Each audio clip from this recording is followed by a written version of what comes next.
international.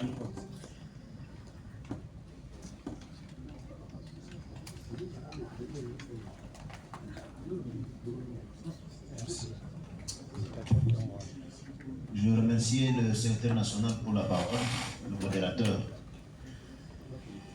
Messieurs, mesdames de la presse, je suis très heureux de vous retrouver dans cette salle.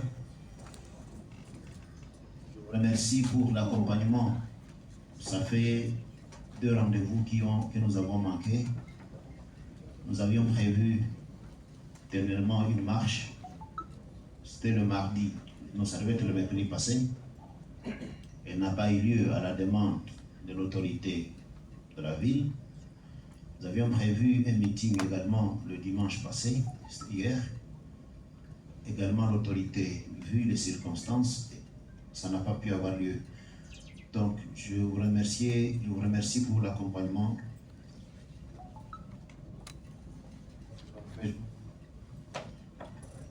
Merci pour l'accompagnement. Nous vous retrouvons ici après ces 2 rendez-vous manqués pour parler de la situation qui prévaut au pays. Comme vous le savez, il y a une semaine, dimanche antérieur, les troupes rwandaises sont saisies de la ville de Goma. Vous le savez, la guerre a commencé depuis bientôt 3 ans, mais la prise de la ville de Goma par les forces rwandaises est un tournant décisif. Lorsque Goma tombe entre les mains des forces rwandaises, le bilan est lourd. Toujours M. Paul Kagame, les criminels, a commis des crimes sur le sol congolais à travers ses troupes. Dans la prison de Munzenze, il y a eu 259 femmes, y compris des enfants, calcinés dans la prison. 350 militaires, les rapports vous les avez, parce qu'ils ont été documentés. Pendant qu'ils avaient déposé les armes, eh bien, ils ont été exécutés par les forces rwandaises. Les hôpitaux sont débordés, des blessés, et la situation, comme vous le savez, elle est calamiteuse. D'où vient cette guerre? Comme vous le savez, avant l'avènement de M. Paul Kagame au pouvoir, le Congo était paisible jusqu'à 1996 lorsque M. Paul Kagame, bien entendu appuyé par des forces, par des puissances internationales, avait envahi le Congo. Vous savez qu'à travers la FEDEL, les crimes encore ont été documentés. Des populations civiles ont été exécutées, notamment celles venues du Rwanda, les Hutus et consorts ont été exterminés, les populations congolaises. Et depuis là, la guerre n'a pas fini. De l'AFDEL, il y a eu le RCD, il y a eu par la suite le CNDP, et maintenant le M23, par lequel ce sont des transitions par lesquelles passe le Rwanda pour attaquer le Congo. Et tout ce temps-là, le président de la République, son Excellence Antoine Tshisekedi, n'était pas encore chef de l'État. Voilà pourquoi nous disons que la guerre, l'invasion rwandaise au Congo, n'est pas liée à la personne de son Excellence Antoine Tshisekedi Tshilombo. Non.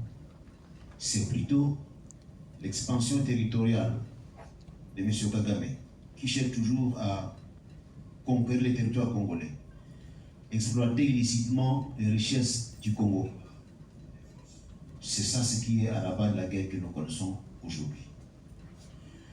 Nous sommes heureux qu'avec son Excellence Antoine Tshisekedi Tshilombo, notre armée a suffisamment évolué, de telle sorte que là où M. Kagame avait fait seulement, pour doute, d'octobre 1996 jusqu'au mois de mai, en seulement 7 mois, il avait pris le fort à Kinshasa. C'est 3 ans bientôt là que nous sommes en guerre et nous sommes là où nous sommes. Et qu'est-ce que nous pouvons dire à cette étape? Au nom de l'UNEP Tshisekedi, je remercie et félicite les forces armées de la République démocratique du Congo pour la résistance, quoique ayant été fragilisée depuis longtemps par M. Kagame, à travers son chef d'état-major qu'il avait installé à Kinshasa, James Kabarebe, infiltré, mais ses forces sont en train d'être alignées convenablement à résister. Un double travail se fait. Au même moment, le chef de l'État est en train de désinfiltrer cette armée, au même moment, cette armée est en train de se battre. Et cette armée a été équipée au point qu'on est passé de quelques millions de dollars vers plus de 1,5 milliard de dollars comme budget de cette armée. Comme vous le savez, pour la première fois, il y a eu dans ce pays, sous le gouvernement Félix Tshisekedi, ce qu'on appelle la loi de programmation militaire, qui a prévu comment l'armée devait monter en puissance, et le travail est en cours. Nous remercions les forces Wazalendo, ces Congolais qui se sont donnés corps et âme pour défendre l'intégrité du territoire congolais. Comme vous le savez, c'est depuis longtemps que le Congo aurait dû être démembré, balkanisé. Mais voici qu'il y a des Congolais, principalement dans le Kivu, à l'est de là, qui ont toujours résisté à la balkanisation du Congo. Et nous les remercions encore une fois et nous appelons davantage à cet engagement en faveur du pays. Si nous allons aussi remercier les forces alliées de la SADC qui sont ici au Congo et qui enregistrent aussi des pertes dans leur rang. Il y a des troupes de la SADC, des troupes venues d'Afrique du Sud, des troupes venues de la Tanzanie, le Burundi est à nos côtés. Nous remercions ces forces et leurs gouvernements respectifs. Nous appelons au nom de l'UDP Tshisekedi à l'enrôlement massif des membres de l'UDPS dans l'armée, en particulier les jeunes. Nous insistons ici qu'il est question de la défense de la patrie. Ici, nous devons taire les divergences, qu'on soit opposant, qu'on soit au pouvoir. Il est question ici, comme j'ai dit, cette guerre a commencé avant même que Félix Tshisekedi ne soit chef de l'État. Au niveau de l'UDPS, notre parti, nous en appelons solennellement à l'unité au sein du parti. Lorsque le pays est attaqué, nous devons mettre de côté les divergences d'approche et converger ensemble. J'appelle tous les cadres de l'UDPS, tous les membres de l'UDPS à travers le pays jusqu'à l'extérieur du pays. Nous devons nous souder les coudes pour que, ensemble, derrière le chef de l'État, nous puissions être rangés pour que nous puissions mettre l'ennemi dehors et que ça soit une fois pour toutes. Parce que M. Kagame en a déjà fait trop et il devra payer absolument. Le peuple congolais devra lui montrer de quoi que depuis très longtemps ce peuple est déterminé à sauvegarder l'intégrité de son territoire.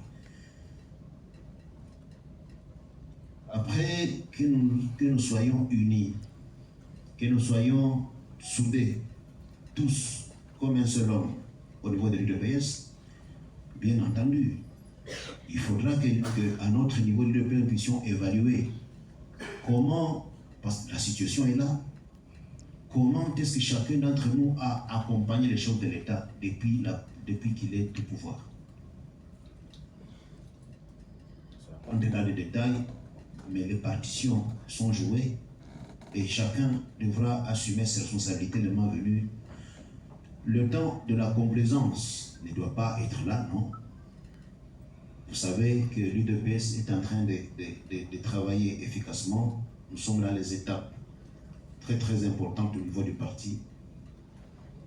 Nous devons être en mesure d'évaluer les mois venus comment les cadres de l'UDPS envoyés dans les institutions ont accompagné le chef de l'État.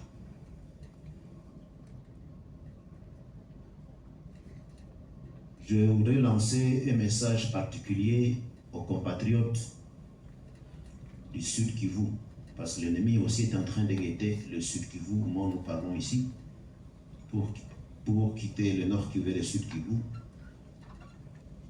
C'est de leur demander, cette province qui est légendaire dans la résistance contre l'invasion rwandaise, je leur apporte tout le soutien de l'UDPS et les encouragements de l'UDP Tshisekedi pour qu'il prouve encore une fois devant l'histoire que le Sud Kivu est de ce côté-là une province qui ne badine pas. Voilà, mesdames et messieurs, je reviens sur mon appel au niveau de l'UDPS au niveau interne. L'unité au sein du parti, c'est ça le message qui doit être le nôtre, que je donne à tous les combattants qui doivent véhiculer. Dire aux uns et aux autres, plus que jamais, lorsque le pays est en guerre, autour du chef de l'État, tous, nous devons être unis pour mettre dehors l'ennemi Paul Kagame, tous ses valets. Le reste, on verra le moment venu. Voilà, mesdames et messieurs de la presse, les mots introductifs que j'avais, et je me mets à votre disposition pour des probables éventuelles questions. Merci. Merci.